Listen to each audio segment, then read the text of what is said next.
Welcome back to The Explainer. So today, we're tackling one of the most elegant, yet totally fragile balancing acts in the human body, water regulation.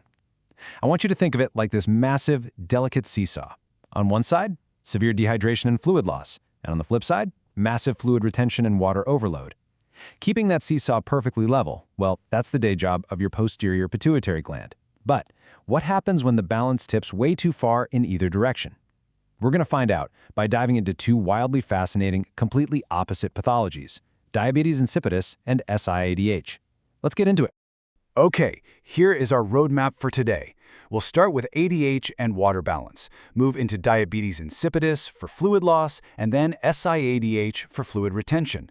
After that, we'll compare signs and symptoms, break down the investigations and diagnosis, and finally, wrap things up with complications and management. Section 1. ADH and water balance. Before we can really grasp the disease states, we got to lock down the baseline. So the posterior pituitary gland acts as the ultimate fulcrum of our internal water seesaw. And the star player here is antidiuretic hormone, or ADH. Its main gig, holding on to water. When you're dehydrated, meaning your plasma osmolality is creeping up, your body hits the panic button, triggers thirst, and shoots ADH from the posterior pituitary.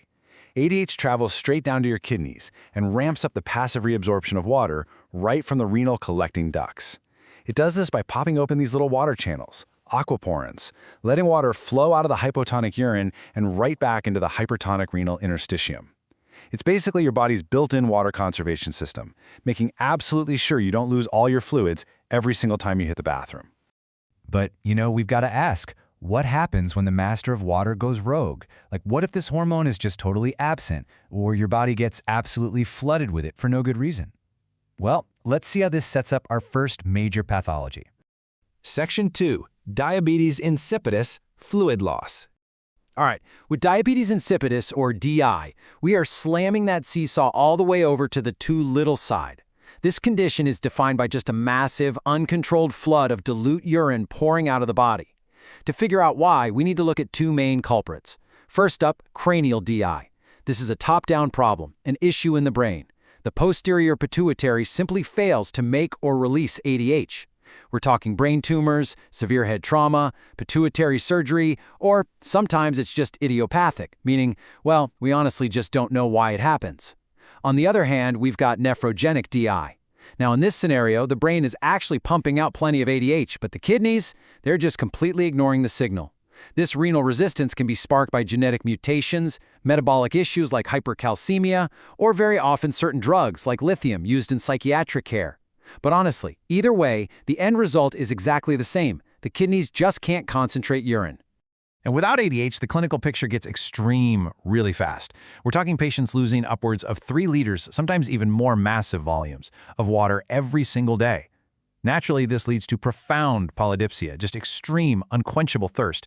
The clinical literature actually paints a pretty vivid picture here. It notes that this thirst can be uncontrollable and all-consuming, with patients drinking anything and everything to hand. It actually gives this wild warning: if beer is on tap, disaster will ensue. Because, think about it, drinking huge volumes of alcohol, which literally suppresses ADH on its own, while you're already suffering from DI, that is going to severely worsen the dehydration. It's just a striking reminder of how powerful our physiological drives really are. Section 3. SIADH, fluid retention. Okay, swing the seesaw entirely to the opposite side. Welcome to SIADH. Instead of losing water, the body is acting like a sponge, non-physiologically pumping out ADH even when it absolutely doesn't need to hold on to water. SIADH stands for Syndrome of Inappropriate Antidiuretic Hormone Secretion, and the systemic triggers for this? They're honestly fascinating. Malignancy is a huge one. Notably, small cell lung cancer tumors can actually go rogue and start secreting their own ectopic ADH. Insane, right? Then we've got central nervous system disorders. Things like meningitis, a stroke, or a head injury, they can basically scramble the brain's signals, causing it to just dump ADH into the bloodstream. Interestingly enough, chest diseases like severe pneumonia or TB can also trigger this syndrome. And of course, pharmacology plays a role.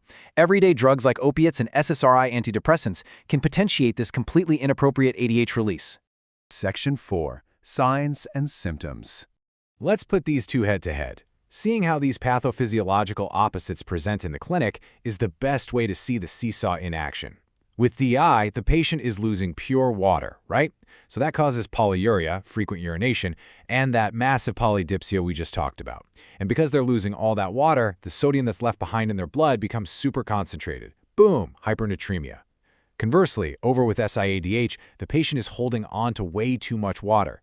This heavily dilutes the blood, leading to the exact opposite state, hyponatraemia, or low sodium. As the blood sodium drops, patients start experiencing weakness, nausea, headaches, and confusion, basically because fluid is actually beginning to shift into their brain cells. Keeping this direct juxtaposition in your head, hypernatremia versus hyponatremia, is hands down the absolute best way to memorize these disorders.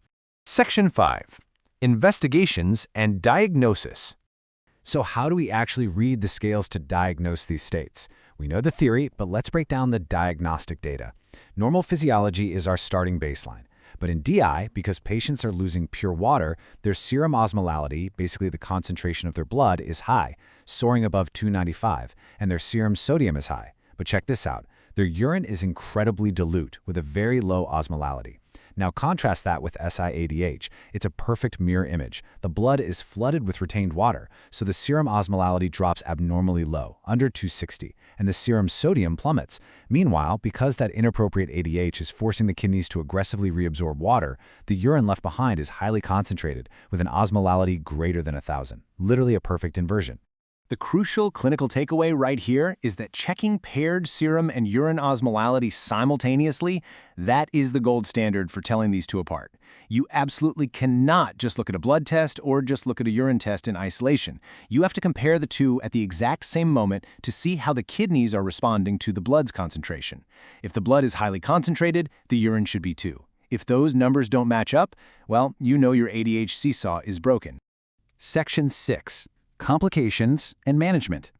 Let's talk about the dangerous extremes of these disorders and how clinicians actually intervene to restore balance. Because the stakes here, they are incredibly high. These aren't just minor fluid imbalances we're dealing with. Untreated DI leads to dehydration so severe that the patient can literally go into hypovolemic shock. And that extreme hypernatremia, it starts pulling water right out of the brain cells, which can cause significant, lasting neurological damage. On the flip side, SIADH is just as deadly. Severe hyponatremia causes an osmotic shift where water rushes into the brain cells. This leads to cerebral edema, brain swelling, which can rapidly spiral into seizures, coma, and ultimately death if it isn't managed very, very carefully. Both ends of the seesaw are absolute medical emergencies. So how do we fix it?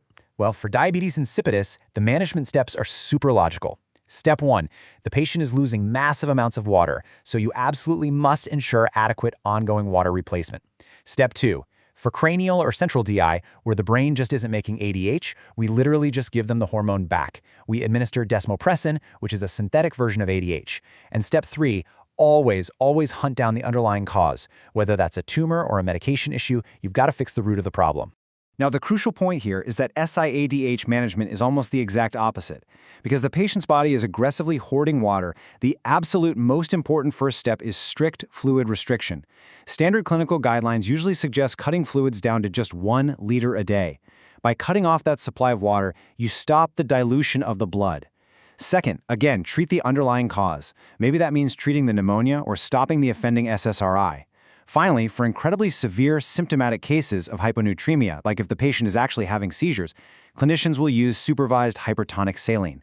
But, and this is critical, this has to be done very slowly and very carefully to avoid completely damaging the brain's delicate myelin sheaths.